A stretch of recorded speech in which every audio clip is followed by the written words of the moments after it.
আলোচনার শুরুতেই শিরোনাম নিয়ে কিছু বলা আবশ্যক। এখানে ভারতের হিট লিস্টে জামাত। আমাদের দেশে হিট লিস্ট শব্দটি সাধারণত নেতিবাচক অর্থে ব্যবহৃত হয়। কাউকে টার্গেট করা, কাউকে ধ্বংস করা, কাউকে মেরে ফেলা। সাধারণত এ সকল বিষয় বোঝানোর জন্য সংবাদপত্রগুলো সাধারণত হিট লিস্ট শব্দটি ব্যবহার করে। কার্যত হিট লিস্ট শব্দটি মূলত কাউকে গুরুত্ব সহকারে বিবেচনা করা, কারোর সঙ্গে সম্পর্ক স্থাপন করা এবং কাউকে একেবারে জোরাজুরি করে তার সঙ্গে একটি সম্পর্ক স্থাপন করার নামও অনেক ক্ষেত্রে হিট লিস্ট হয়ে যায়। তো সেই অর্থে দিল্লির সঙ্গে, ভারতের সঙ্গে, নরেন্দ্র মোদীর সঙ্গে বর্তমান জামাতের সম্পর্কের যে একটা নতুন দ্বার উন্মোচিত হয়েছে, এটি বোঝানোর জন্য আমি মূলত এই হিট লিস্ট শব্দটি ব্যবহার করেছি। আজ থেকে বহু বছর আগে আমার যতটা মনে পড়ে, যখন কাদের মোল্লার ফাঁসি নিয়ে খুব আলাপ আলোচনা হচ্ছিল, ঠিক ওই সময়টাতে আমি একটা পত্রিকা বের করতাম, অনলাইন পত্রিকা, যেটির নাম ছিল dnews.com, মানে differentnews.com। 2011-12 সনে যারা পাঠক ছিলেন তারা জানতেন যে এটি ওই সময়টাতে খুবই জনপ্রিয় একটি অনলাইন মাধ্যম ছিল এবং অ্যালেক্সাতে র্যাঙ্কিংয়ে এটি প্রথম 5টি শীর্ষ সংবাদপত্রের মধ্যে আমার এই পত্রিকাটি ছিল। তো সেই পত্রিকাতে প্রায় প্রতিদিনই এই চমকপ্রদ নিউজগুলো আমি দিতাম। তখন একবার একটা নিউজ করেছিলাম যে জামাতের নেতাদের যে যুদ্ধ অপরাধের বিচার হচ্ছে, এই বিচার প্রক্রিয়া প্রভাবিত করার জন্য জামাত সারা দুনিয়াতে লবিস্ট নিয়োগ করেছে এবং ভারতেও তাদের লবিস্ট নিয়োগ করা হয়েছে। তো এটা যখন ছাপা হলো, একেবারে হই হই রই রই কাণ্ড চারিদিকে। কেউ বিপক্ষে বললেন, কেউ পক্ষে বললেন। যারা পক্ষে বললেন তাদের বক্তব্য ছিল যে জামাতের সঙ্গে ইন্ডিয়ার সম্পর্ক হতে পারে, জামাতের পক্ষে সবকিছু সম্ভব। আবার অন্যদিকে যারা বিপক্ষে তারা সেই চিরাচরিত ভাষায় গালাগাল, এবং অবাকের ব্যাপার হলো যে জামাতের লোকজন এখন যত চমৎকার ভাষায় গালাগাল করতে পারে, অশ্লীল অশ্রাব্যতায় তারা বিশ্ব রেকর্ড তৈরি করে ফেলেছে, ঠিক এতটা দক্ষতা তখনও হয়নি 2011-12 সনে। কিন্তু তারপরেও তারা ওই সময় গালাগাল দিত। আমার একটা ইউটিউবে আমার একটা ভিডিও আপলোড হয়েছিল, পার্লামেন্টে জামাত বিরোধী একটা বক্তব্য দিয়েছিলাম। সেই বক্তব্যটার কমেন্টে গিয়ে আপনি দেখতে পারবেন যে ওই সময়টিতে জামাতরা কিভাবে গালাগাল করত। একদিকে তাদের বা আমি যে সময়টাতে ফাঁসি তখনও হয়নি, জামাতের বিচার প্রক্রিয়া শুরু হয়নি, পার্লামেন্টে আমার প্রথম বক্তব্যর মধ্যেই 2009 বা 10 সনের প্রথম দিকে আমি ভাষণটা দিয়েছিলাম। কিন্তু আজকের জামাতের যে গালাগাল বা যা কিছু, ওটা 2009-10 সনে কেমন ছিল তখন ওই ভিডিওটা দেখলেই আপনারা বুঝতে পারবেন। তো যেটা বলছিলাম যে জামাত ভারতের সাথে সম্পর্ক স্থাপন করার জন্য লবিস্ট নিয়োগ করেছে। তো এই ঘটনা পরবর্তীতে যখন 2015 বা 16 সনে জামাতের সঙ্গে ভারতের কি সম্পর্ক, কোন পর্যায়ের সম্পর্ক, সেটা চাক্ষুষ দেখার সুযোগ হয়েছিল। আমি শুধু এতটুকু বললাম, জামাত এই যুদ্ধাপরাধীদের যে বিচার, সেই বিচার প্রক্রিয়াতে ভারতের সহযোগিতার জন্য তাদের বড় বড় নেতাদেরকে এই যুদ্ধাপরাধের দায় থেকে মুক্ত করার জন্য করেনি এহেন চেষ্টা নেই। কিন্তু জিনিসগুলো কাঁচা হাতে তখন হ্যান্ডেল হয়েছে।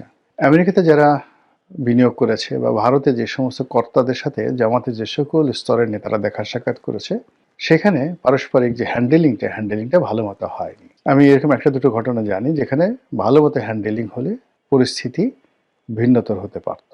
এনিওয়ে, তো এখন যেটা বললাম যে জামাতের রাজনীতির বাংলাদেশে প্রথম থেকেই মূলধন হলো ভারত বিরোধিতা। তো সেই ভারত বিরোধিতা করে তারা রাজনীতি করে আসছে। কিন্তু আমাদের দেশের রাজনীতির দুটো প্রকৃতি রয়েছে।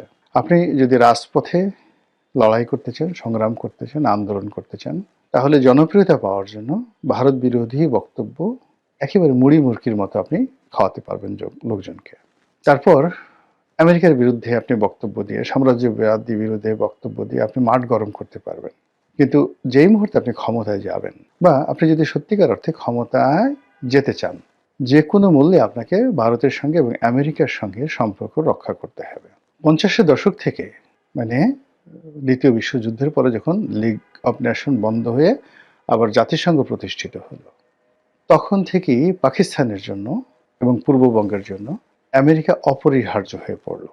একই সঙ্গে ভারতের সঙ্গে বিরোধিতা অপরিহার্য হয়ে পড়ল বটে, কিন্তু 1971 সনের মুক্তিযুদ্ধের পর ভারতের সঙ্গে সম্পর্কটা আমাদের জন্য অনিবার্য হয়ে পড়েছে।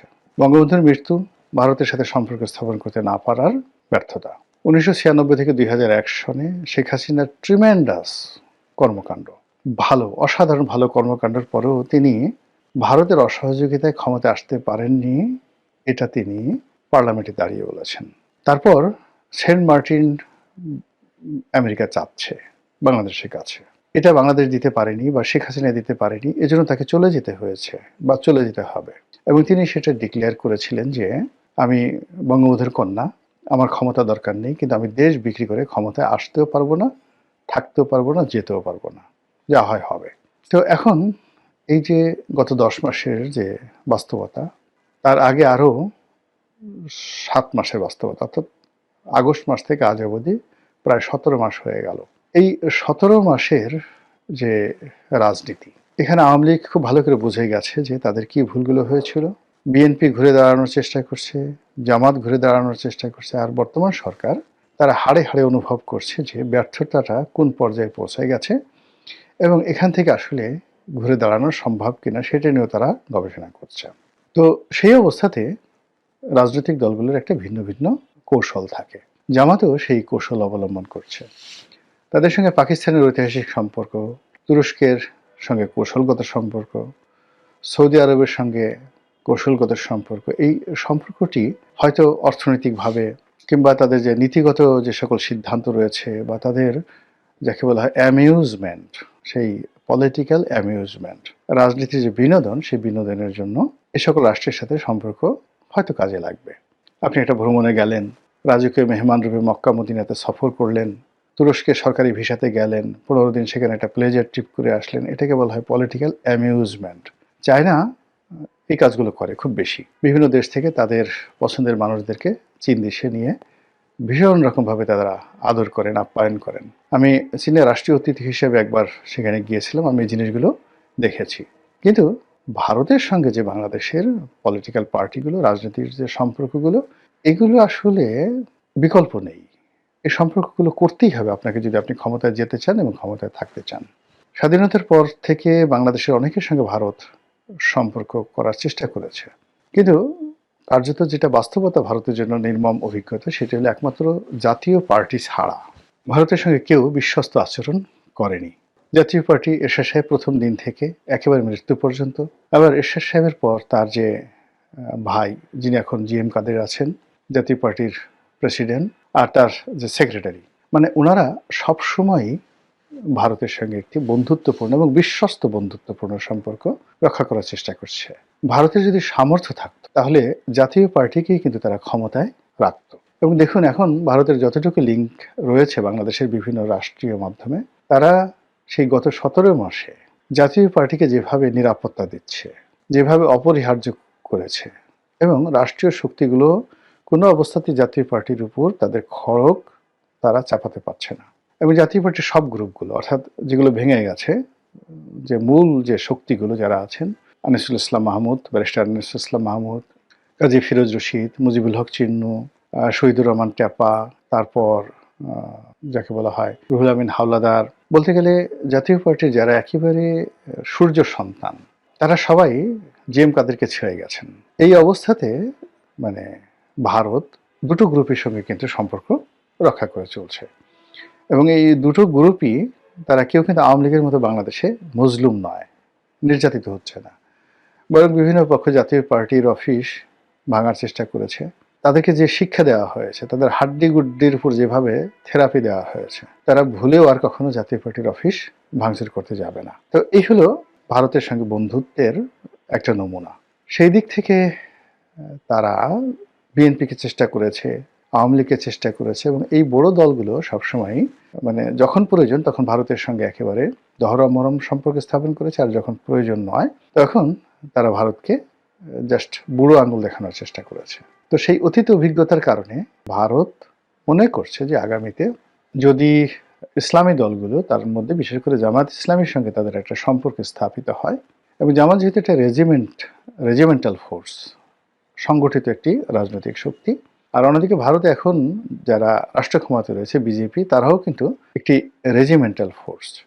এবং আপনি দেখবেন যে উগ্রবাদী বলেন আর উদারনৈতিক বলেন, সারা দুনিয়ার উগ্রবাদী যারা, তাদের পারস্পরিক সম্পর্কটা হয়ে যায়, আর যারা উদারনৈতিক তাদের মধ্যে একটা সম্পর্ক হয়ে যায়।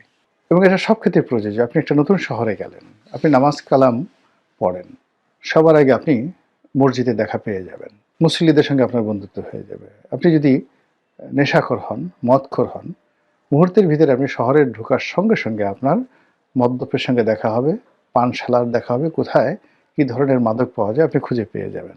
তো এ হলো মানুষের স্বাভাবিক বৈশিষ্ট্য। মানুষ যেরকম চিন্তা করে, যেরকম ক্যারেক্টারিস্টিক্স, তাদের সঙ্গে আসলে সেরকম মানুষের সম্পর্ক হয়ে যায়। তো ভারতে যেহেতু একটি উগ্রবাদী দক্ষিণপন্থী সরকার আছে, মানে আমাদের দেশে দক্ষিণপন্থী বলতে যেমন ইসলাম ধর্মাবলম্বীকে বোঝায়, ভারতে দক্ষিণপন্থী বলতে হিন্দু ধর্মাবলম্বীদের বোঝায়। তারা উভয়ই তাদের হিন্দু জাতীয়তাবাদ আর বাংলাদেশে জামায়াত ইসলামী এবং তাদের যারা বন্ধু তারা মুসলিম জাতীয়তাবাদ প্রতিষ্ঠা করতে চায়। তো সেই দিক থেকে তাদের মধ্যে মানে একই রাষ্ট্রের মধ্যে সমস্যা হতে পারে, কিন্তু ভিন্নতর রাষ্ট্রে তাদের মধ্যে কোনো সমস্যা নেই। যে রাজনীতির জিকির তুলে বিজেপি সফল হয়েছে, একই রাজনীতির জিকির তুলে জামাতেও সহযোগিতা পেলে ভারতের তারা সফল হতে পারে। এবং এই কারণে সাম্প্রতিক সময়ে যে রয়টারের খবর প্রচারিত হয়েছে, সেই প্রচারণায় আমরা দেখলাম যে জামাতের আমিরের সঙ্গে ভারতের কূটনীতিবিদদের সাক্ষাৎকার হয়েছে। যদিও এটা নিয়ে নানা রকম ব্যাখ্যা রয়েছে, বিবৃতি রয়েছে। কেউ বলছে লন্ডনে সাক্ষাৎ হয়েছে, কেউ বলছে না জামাতের আমিরের বাসায় সাক্ষাৎ হয়েছে, কেউ বলছে 5-6 মাস আগে সাক্ষাৎ হয়েছে, ইত্যাদি নানা কথা। কিন্তু বাস্তবতা হলো সাক্ষাৎ হয়েছে, এটাই ধ্রুব সত্য। এখন এই যে এই সময়টিতে জামাতের সঙ্গে ভারতের যে সম্পর্ক, দেখা সাক্ষাৎ করা, এটি বিএনপির সঙ্গে, আওয়ামী লীগের সঙ্গে বা জাতীয় পার্টির সঙ্গে ভারতের যে সম্পর্ক তার থেকে আলাদা।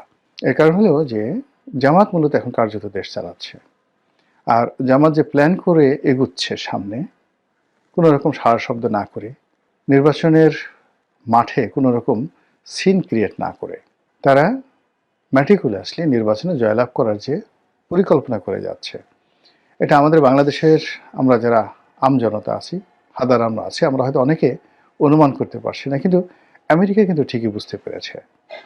তারপর ভারতও ঠিকই বুঝতে পেরেছে যে এখানে রাজনীতির হিসাব পাল্টে যেতে পারে যে কোনো সময়, যে কোনো পরিস্থিতিতে। এই কারণে হলো আসলে কৌশল এমন একটা জিনিস।